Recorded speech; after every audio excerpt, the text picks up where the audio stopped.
The other day I was having coffee with a friend of mine who many years ago was a gang member. He got swept up into the life when he was a teenager before he could fully understand what was going on. His family was very poor and needed money, but there were no jobs. So he signed up, got jumped into one of the gangs, sold drugs to make money for his family, defended his gang's turf. He got into violent combat with rival gangs, and he drove more than one of his best friends to the hospital, watching them bleed to death on the way from gunshot wounds.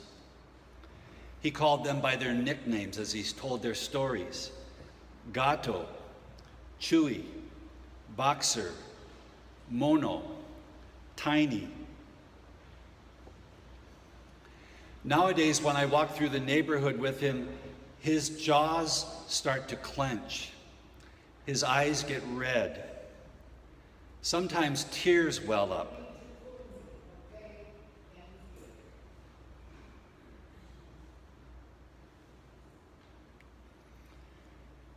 There's not a street corner in this neighborhood that doesn't carry the traumatic memory of a friend who once hung out there, who was eventually killed there. As a teenager wanting to support his family, my friend had become trapped in a corrupt system that was bigger than him, that he neither understood nor had any control over. Welcome to today's gospel story about Zacchaeus, the tax collector. Like my ex-gang member friend, he too had become caught in a violent and corrupt system. Despite the money it provided, the life of a tax collector was a trap. And maybe this is a story about you and me. Each of us our own kind of Zacchaeus. Each of us in our own way caught up in a corrupt system beyond our understanding and control. Preachers have given Zacchaeus a bad rep, and this stems from a mistranslation of the original Greek in which Luke wrote his gospel.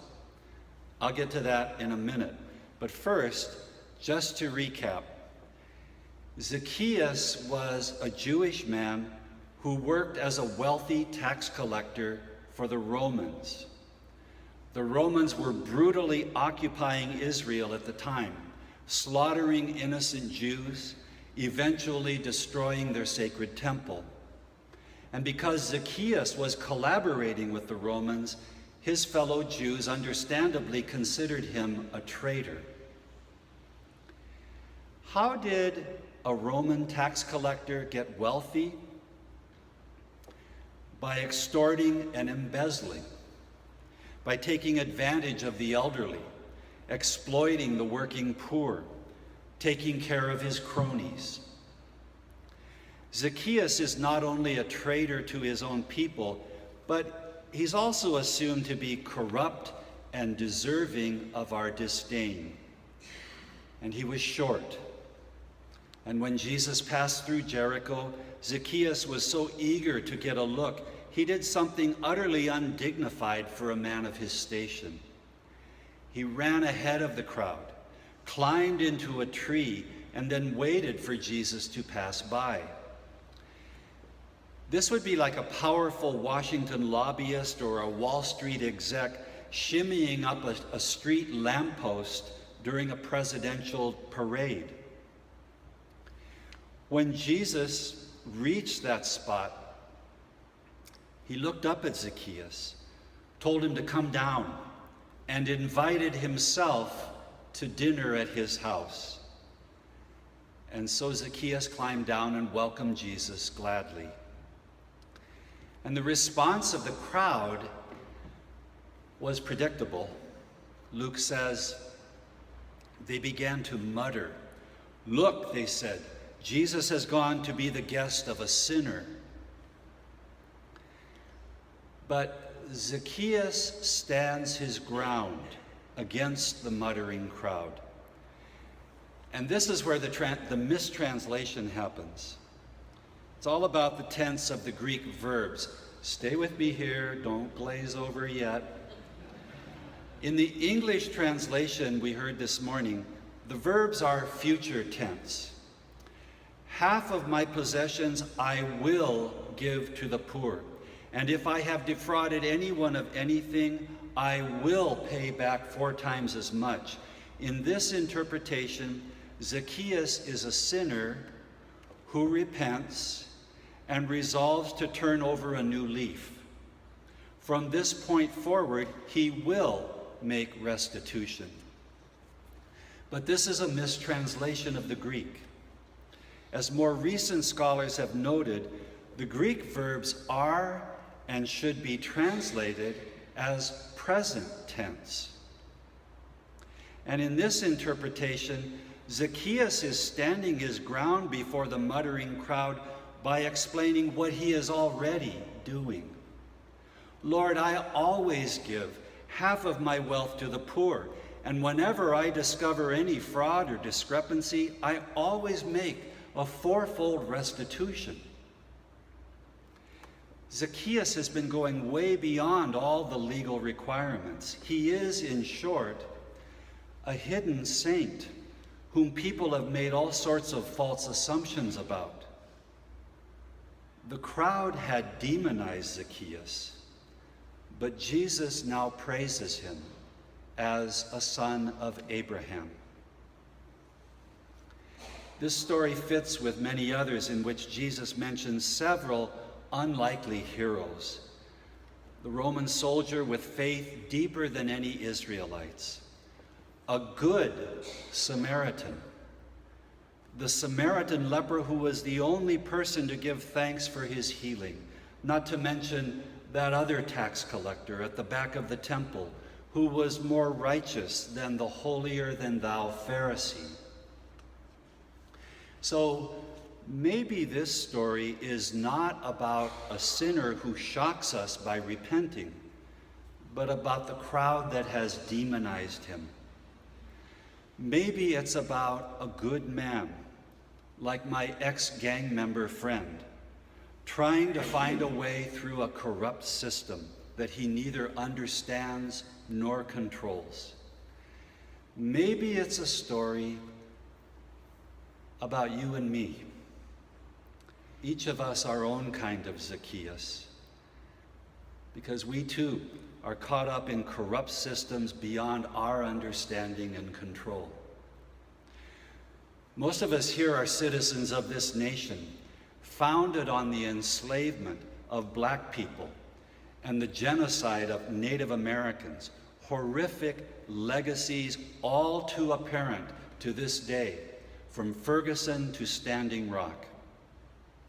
A nation that has racked unbelievable pain on the countries of Central America and so many other places in the world, engaging in torture, forcing people to flee for their lives. And we're also part of a larger church that has its own history, has condoned slavery, unleashing nothing short of cultural genocide on Native Americans through our boarding schools, forced baptisms, and other missionary efforts. A church responsible for the spiritual, if not outright sexual abuse of children, queers, and women. Like Zacchaeus in today's gospel, like my ex-gang member friend, we too are good people who are nevertheless caught up in deadly, corrupt systems of both church and state that we do not fully understand or control.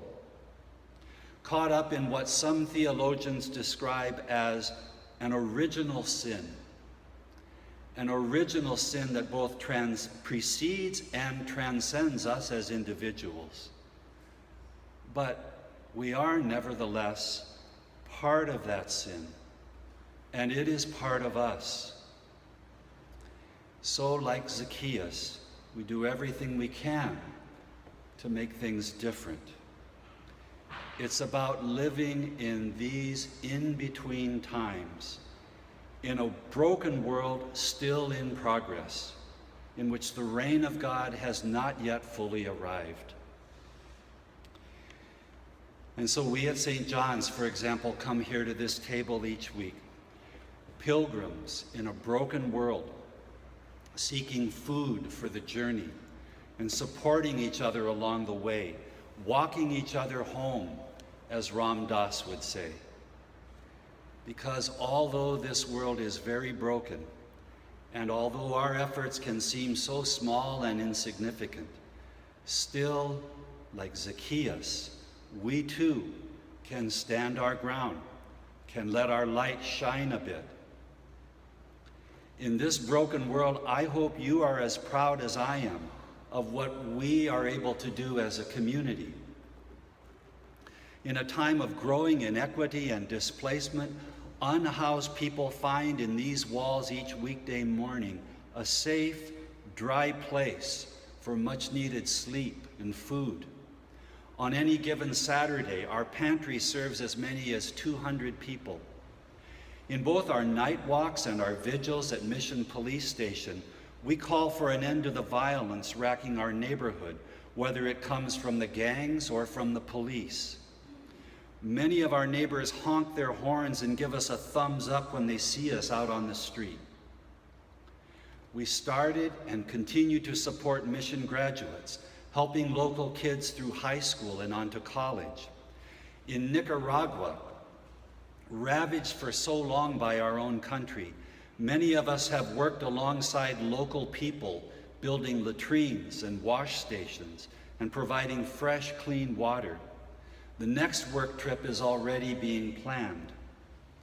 More recently, we've begun discerning how we can help the many young people arriving at our doorstep after fleeing for their lives from Central America. The native Aztec community for many years was told by clergy that their ancient ceremonies were devil worship, and performing them would mean everlasting hellfire. But here at St. John's, our native brothers and sisters in the Danzantes Citlali find a welcome space to practice their beautiful dances and celebrate their ancient stories, ancestral teachings, and rituals. Similarly, our Buddhist friends in Mission Dharma continue to find this space a blessing to themselves and many spiritual seekers from around the city.